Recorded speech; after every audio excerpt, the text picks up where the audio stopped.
Hello everyone, I am Mukesh, a second year MBBS student from GMCS Sundargarh. Today I am going to discuss a very important topic from biochemistry book, that is free radical injuries and antioxidant. It is important from exam point of view as well as from conceptual learning, and it has many application in the further subjects like in pathology, microbiology as well as in pharmacology. So let's begin this chapter. That is, let's see what are the question asked from this chapter, like free radical scavenging system, antioxidants, respiratory burst, and what is free radicals and sources of the free radical. So let's see what is free radical. Free radical is nothing but a molecule and the molecular fragment that contain unpaired electron on its outer orbit. That is called free radical. Just simple, and the symbol is that dot above the molecule. And example of the free radicals are superoxide radical, hydroxyl peroxide radicals, and hydroxyl radical, nitric oxide, singlet oxygen, as well as hydrogen peroxide. These are the example of the free radicals, and mostly free radical are produced from the partial oxidation of oxygen, and that is why it is called reactive oxygen species. And characteristic of ROS, that is extreme reactivity, short lifespan, and generation of new ROS as damages to the tissue. These are the four characteristics of the ROS. Let's see how actually ROS generated in our body. And this is of two type. One is endogenous, another is exogenous. That means the triggering factor is present outside of our body. When it enters to our body, that lead to the production of ROS, that is categorized as exogenous. Sources like alcohol, radiation, drugs, and smoking. And if you say about the endogenous sources, that is electron transport system in mitochondria, NADPH oxidase system, respiratory burst, and nitric oxide synthesis in the macrophages. And what actually ROS does in our body, that is lipid peroxidation, one of the lethal or the most important triggering factors in our body of the ROS, that is lipid peroxidation. It may sometimes causes DNA damage by the mutations, and that may lead to the cancers, and other is protein damage by the DNA damage. These are the some damaging causes of the ROS inside our body. Let's see respiratory burst.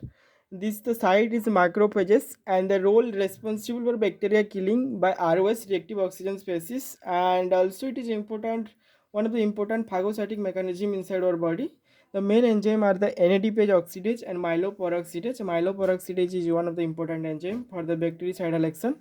And how this occur, actually it occurs in the macrophages. O2 is converted into O2 minus, or the superoxide free radical, by the NADPH oxidase with the help of NADPH, and this O2 minus is converted into H2O2 hydrogen peroxide with the help of superoxide dismutase, and H2O2 is converted into HOCl hypochlorous acid that has bactericidal action with the help of MPO, that is myeloperoxidase. And if you say about the clinical significance of the respiratory bursting system, if there will be deficiency of NADPH oxidase that causes chronic glomerular disease, there is defective phagocytosis where the NADPH oxidase is absent. That means the person, those who have NADPH oxidase deficiency, that person have a defective phagocytic mechanism, and there will be the increased chances of pyogenic infection in their body. This is the consequences what actually NADPH results if they deficient. And let's see free radical scavenging system. There are four enzymes responsible for the free radical scavenging system, that is superoxide dismutase, glutathione peroxidase, glutathione reductase, and catalase. Catalase is present in the peroxisome, that's why peroxisome and responsible for the catalase reaction. Here the O2 minus O2 superoxide with the help of H plus with the help of SOD converted into H2O2 and O2, where the hydrogen peroxide is reduced to the 2H2O with the help of glutathione peroxidase. And this is the glutathione, where the glutathione is peroxide with the help of peroxidase is converted to oxidase form. And for the reversal of this, we require glutathione reductate with the help of NADPH. So if there will be deficiency of NADPH, that causes defective in the free radical scavenging system as well.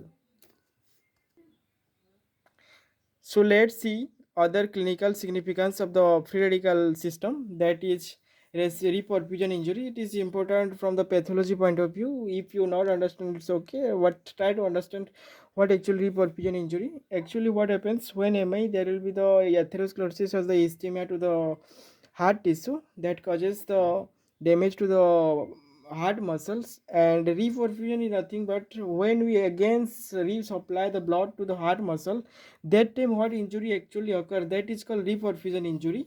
And this may cause due to use of anti-thrombolytic drugs, and also stent placement in the artery of the heart. Like this, there will be the massive oxygenated and the macrophages supply to that side, that causes reactive oxygen species generation, and that reactive oxygen generation causes further damage of the heart muscle. That is called reperfusion injury. And there are some other causes also reperfusion injury, but from this point of view we should talk about only the free radical injury, the reperfusion injury. Okay, so ATP and hypoxanthine is converted. Hypoxanthine are the, ATP is ultimately hydrolyzed to hypoxanthine and hypoxanthine to xanthine, where xanthine oxidase require oxygen and produce O2 minus and the superoxide ion, that is not converted into H2O, as there will be the defects or the reduced synthesis of the free radical scavenging enzyme. That why it causes hydroxyl ion or the free radical production, that causes injury to the membranes. And let's see another important consequences of ROS, that is atherosclerosis and the MI.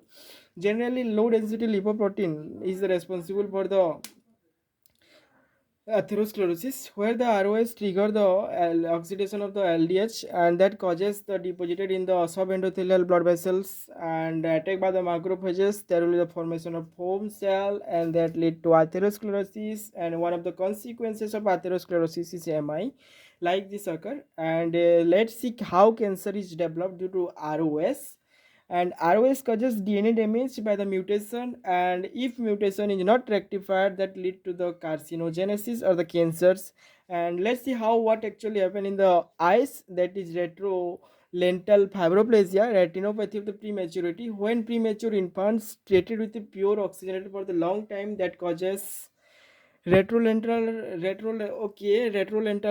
fibroplasia. And also there is the uses of the chronic and acute inflammation, where there the ROS is responsible, and it also process of aging is responsible for it. And let's see another concept, that is lipid peroxidation, that is initial phase where the free radical production occurs, and the propagation phase where the one of the free radical is responsible for the production of another free radical. As you already know the properties of free radical: short lifespans, high reactivity, tissue damage. And another is what, generation of another free radical. That concept is used in this case, where the propagation phase, R radical is converted into the lipid peroxidyl radical, that causes the reactivation of another radicals.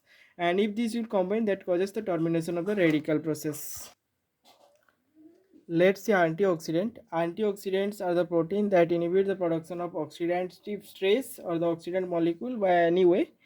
And if there will be the balance between oxidant and antioxidant, that is a good combination, and there will be no such harmful or oxidative stress. If there will be increase in the oxidative level, that causes the oxidative stress. And if we say types of the enzymatic and free radical enzymes, and in non-enzymatic, vitamin E, vitamin C, beta carotene, and sclerotoplasmin, like this comes under the non-enzymatic antioxidants. And also rememberize one thing: vitamin E is the natural chain breaking antioxidants, and for the reversal of vitamin 2 it's normal for vitamin C is responsible. So if there will be the defect in vitamin C, then the function of vitamin is also get hampered. And C has the one concept, that is lipid peroxidation. Lipid peroxidation is damage of the lipid membrane of the cells. And here malondialdehydes, the related product, this is the actual culprit for the damage in the oxidative stress in case of the liver injury and like this other organ injury.